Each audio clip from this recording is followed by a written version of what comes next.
Hey, this is Cass. This is Off the Beaten Track Warehouse, which is where we have our studio. And we are the bottom floor of this warehouse. Hi. Say hi, Ted. Hi. Come in, come in. Here's our studio. Here's our studio. We're gonna walk right in, thank you. First thing you see is our gallery. This is our pride and joy. It is the only ceramic gallery in the Washington area. We're still working on it. I'll show you some of the pieces. There's a piece of sculpture. It's a nice plate. There's a big bowl. There's some of the other pieces. This is really pretty porcelain work. This is crystalline. I don't know if you can see the crystals in there. They're really amazing. This is sort of a contemporary artist in DC that does very well. Here, these are little raku-fired booties. This is what's called wood fire. Those are actual shells that the piece has been fired on in the wood kiln. And over here, we have some sort of abstract and animalware, and then some bowls. This is very nice. It has a heavy porcelain slip on it. Some other pieces. This is a very old glaze called Temmaku with a slip on top of it. This is a potter who makes really nice figurative pieces. This is another one of his pieces, gorgeous glazes. This is a guy who goes in sort of an opposite direction, does these very fun, ornate pieces. He teaches in Richmond. Then we have our cup shelf.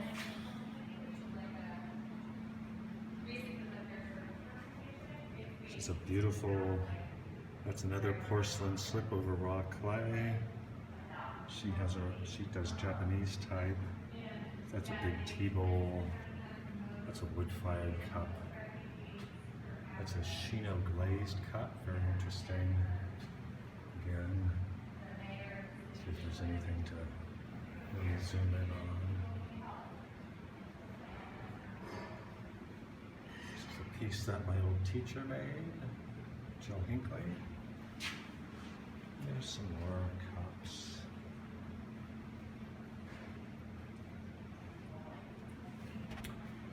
Over here, some larger objects. Again, some beautiful glazing, some more Jill's work. Beautiful porcelain teapot and a plate. And we have this little wood-fired strainer. Some altered plates. This is something that my roommate at Alfred did. It's another one of those fascinating bowls. Lisa York piece. And over here is a big, beautiful wood-fired vase. You can see all this color all the way around. It is actually wood ash that has, the pot itself is unglazed, that has, over the long firing, turned liquid and become a glaze. Really a neat effect.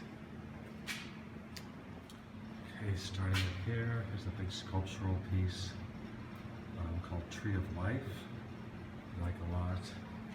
This is our subversive bunnies. This guy is actually a studio artist now at District Clay. We're very excited to have him. Some more pots. This is an interesting organic wood-fired pot. Another beautiful plate by Jill Hinckley. This is some very nice glazing by a guy at Alexandria Clayworks.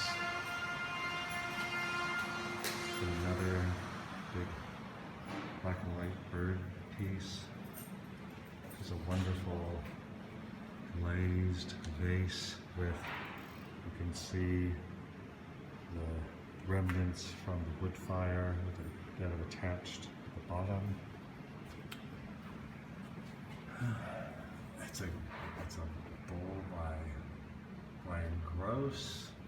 It's a wonderful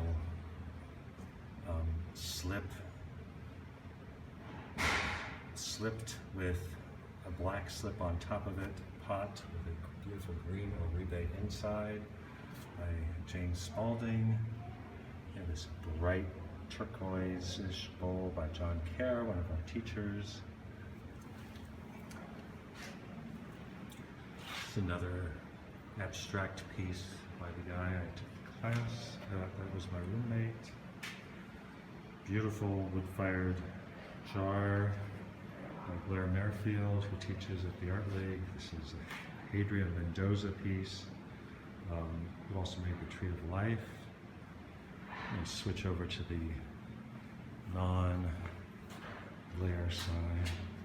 This is a wonderful big vase by John Kerr, one of our teachers. This was made by a young 18-year-old student. It's a vase with slip. It painted over it and then scored through. Piece I love by Lindsay Osterreiter. She's a wood fire potter. Very craggy, very fun. It's another piece I like a lot. Brian Grow. He does a lot of abstract stuff on his pieces. Gouging. It's a lot of fun. There's another Brian Grow anthropomorphic piece.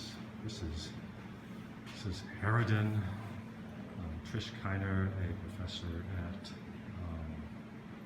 Montgomery College. It's her piece.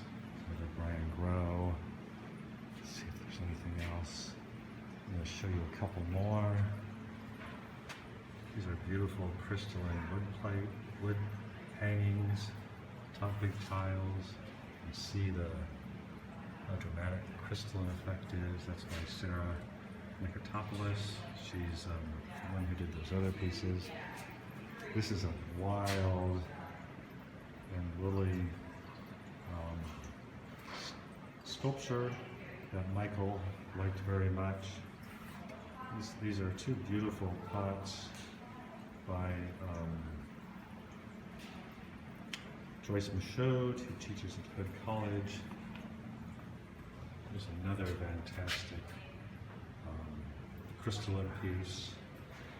There's a great sculptural piece by John McMillan, who teaches at Mount Airy, Washington. Then we have some more great pieces by Trish Kiner. And finally, we'll end with a big wood-fired platter. Again, you can see the shells that the platter was stacked on by Kevin Crow. Kevin will be doing a workshop with us, a 2-day workshop in April, and he's going to have a 6-week solo exhibition. Okay, let's not forget to show you our friends.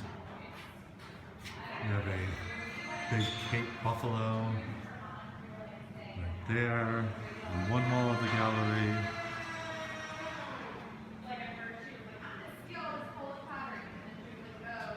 Another bull moose at the other end of the gallery room. In this room, if you can see, these pedestals are all on wheels, and this table is on wheels so that we can actually wheel these out to have receptions. This is our hand building area. We got the moose and the Cape buffalo and the ibex, which you'll see later. They were left behind by the owners. This is actually a 48-star flag. It was left behind by the owners that we like very much. And now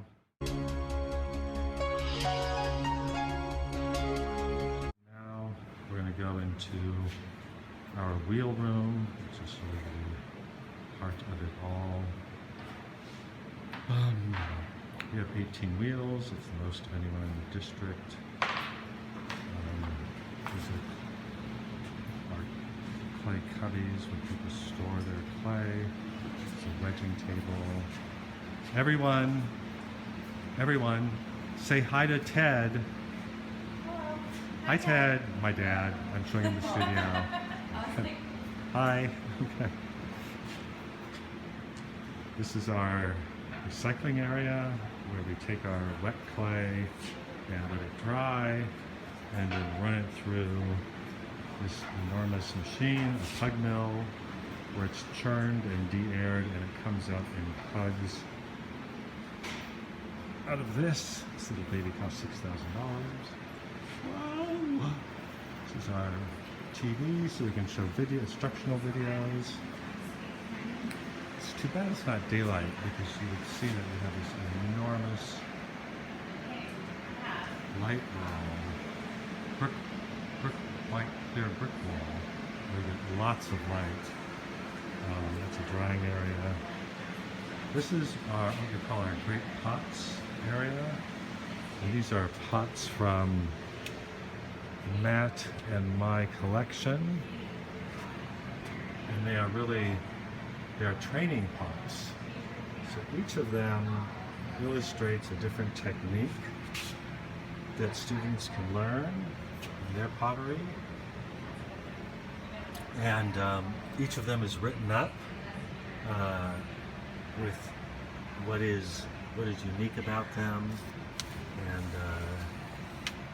what techniques the artist uses. We're just going to supplement this. This is very popular with a Creative Cups exhibition, which is waiting to go up. This is our glazing area. These are our new glaze tiles. We now have the most informative glaze tiles of any studio. And basically, what you see is a glaze that's applied over a certain kind of clay, and this is one dip, this is two dips, this is texture using each dip, and this is a double dip, and then this is an oxide wash, so people can see if they use an oxide what it will look like. And then we have the glaze tile, and then we have it in one of our stonewares, another of our stonewares, and another of our stonewares. And sometimes the difference can be quite dramatic. For instance, this is old yellow. This is old yellow in our darkest stoneware. It's called dark brown Laguna, and you'll see it's quite a bit brighter, still showing some brown underneath, but the double dip, it's disappearing.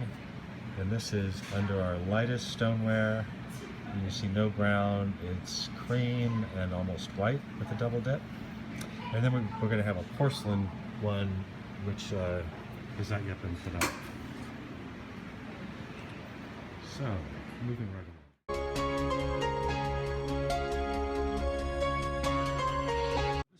Mundane, but also will give you an idea of how our classes work. These are, so look down this aisle, these are all student shelves. We have about 160, 170 10-week students. They each get a 12 by 36 single shelf to put their work. Then we have our artists. The first level of artists are called community artists. These are people who get keys to the studio. They pay a little more. They can come and go as they please. But they get two big 24 by 36-inch shelves. We have about 20 community artists. They pay $145 a month. Then we have this next level, which is, you can see down here on the left, everything on the left is what's called our associate artists. And you can see it's, what people get is a table, shelving, chair, and a bulletin board. So it's semi-private, it's a lot more shelf space, and that's $200 a month. And then finally, swinging along,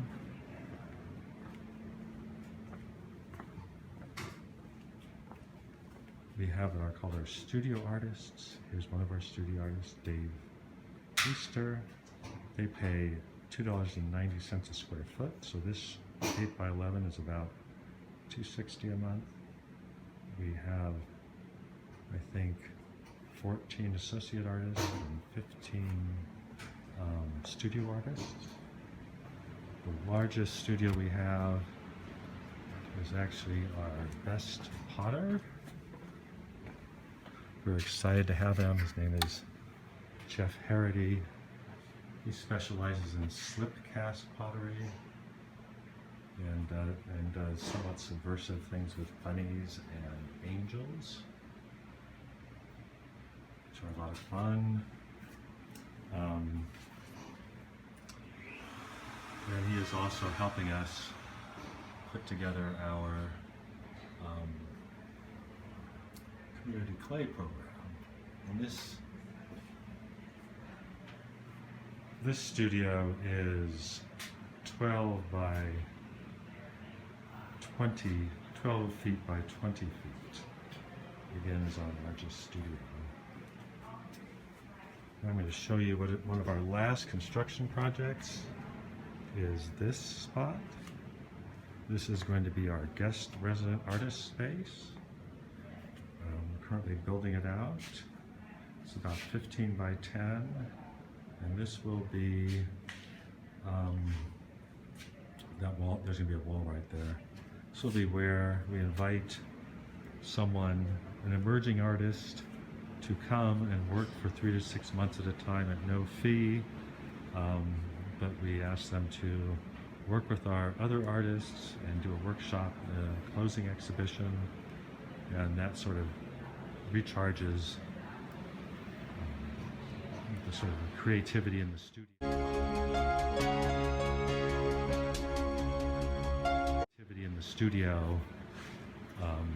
On a regular basis. Okay, moving right along.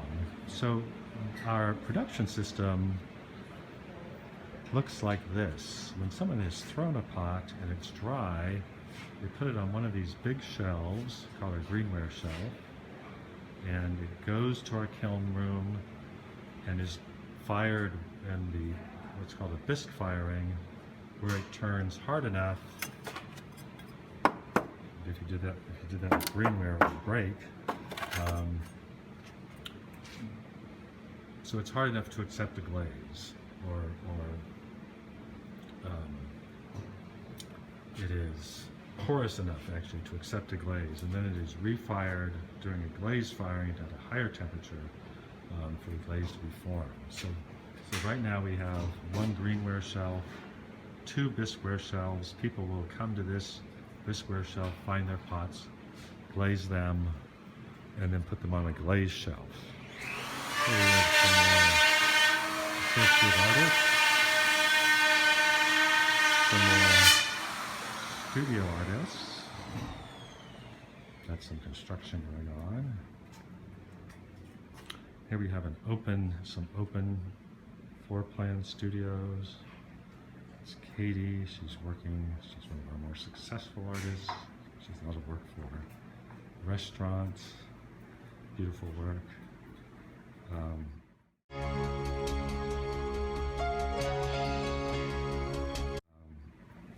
These are our 2 electric kilns. We bisque fire in this guy, which we've got got for the studio. Which is actually a very big kiln, very heavy kiln. It's vented out through these vents, but the big mama is our gas reduction kiln. As you can see here, the whole thing. Big steel door. Pots go in there. I've just loaded one half of the kiln. Holds about 200 pots. This is the control mechanism. This is where we turn on the burners. We have two burners that mix the air with them. This is a damper which helps control the airflow as well and to create what's called a reduction atmosphere. So these kilns we have to watch during the entire firing, which is about 8 to 10 hours, and you'll be able to look through them at something called a cone pack, which looks like this. And you'll notice the pink cone in the middle is what we're aiming for. It's called cone 10. At the end of the firing, we want it to look like that, all the way falling down. And preferably this one, cone 11, that's cone 10. This is called a marker cone, it's cone 9. This one is still staying up. So we have an extensive, very expensive venting system because the kiln will get up to 2300 degrees. That's double insulated stainless steel pipe. And that's a draft inducer to make sure that all the harmful, all the air that's seeping out of the kiln is not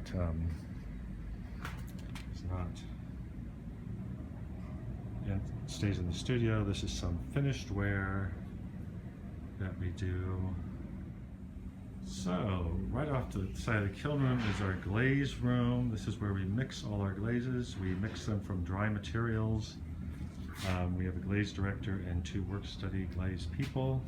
This is also where we have a glaze spray booth, which is a different type of finer way of applying glaze. These are the kilns that I'm currently loading. The shells that I'm currently loading into the kiln. Okay.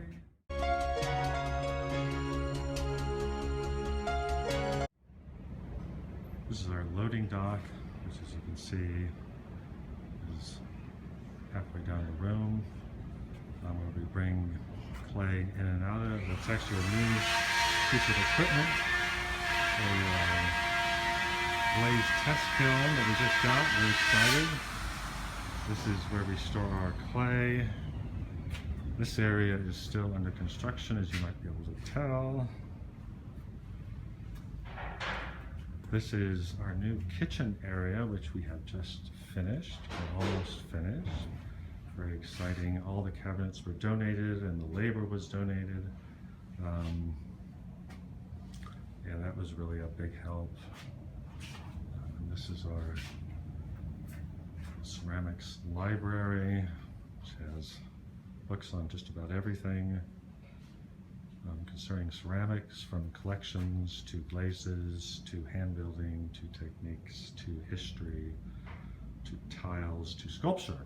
So that is the studio in a nutshell. And tomorrow.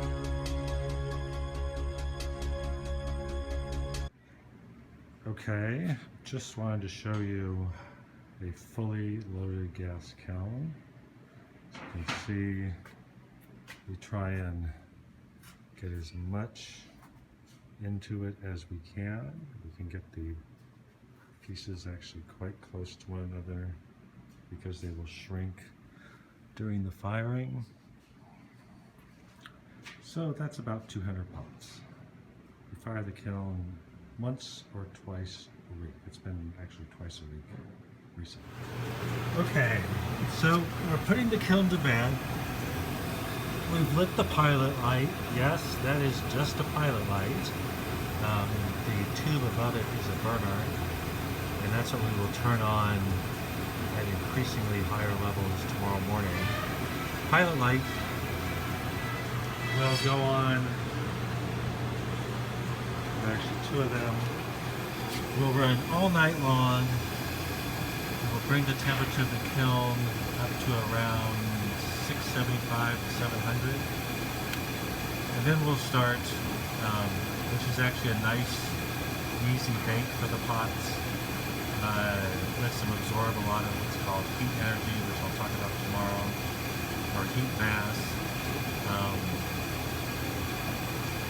So that's it, and I'll see you tomorrow. I'm coming in at 12:30 to relieve one of our teachers who's starting the firing at 9:30 in the morning. Bye.